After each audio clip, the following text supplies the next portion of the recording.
All right, y'all, what's up? This is the Professor Malik.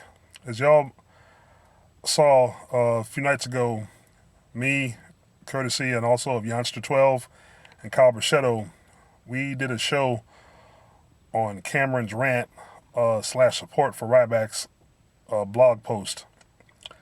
And we basically called Miss Thang out on several things.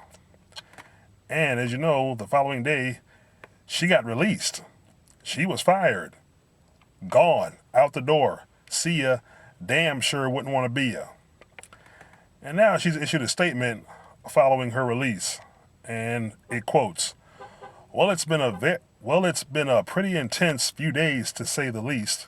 I appreciate the outpouring of love and support that I have received today. I would like to take the time to appropriately thank all of the fans in the WWE, but before I take my final bow, such as it is, let me throw back a few and take this all in. Laugh out loud. Stay tuned for my full statement. Well, Cameron, a few words for advice. Before you throw back a few, make sure those few don't turn into several and then turn into many. And if you're gonna toss back a few, toss back some coffee, some Kool-Aid.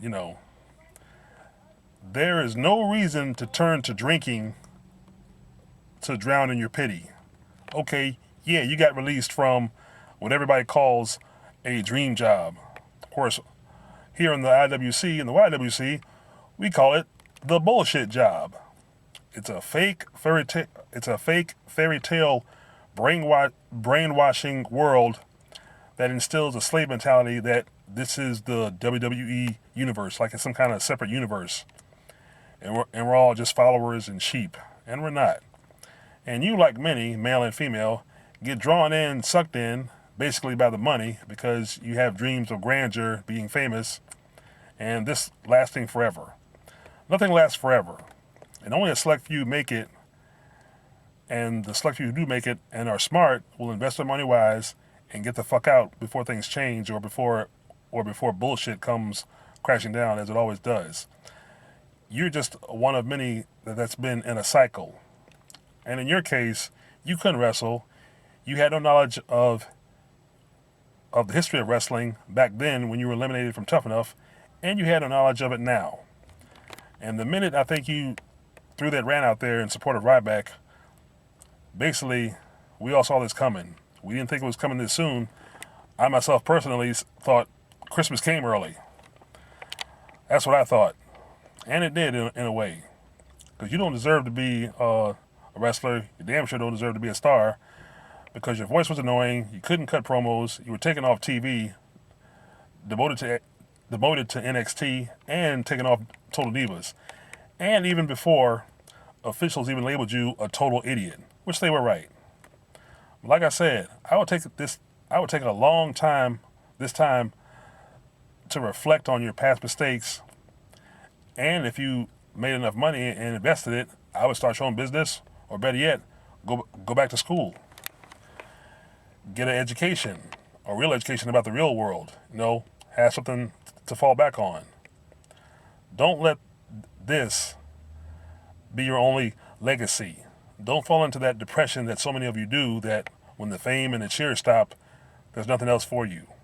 It's just basically a wake-up call that you needed, as others did.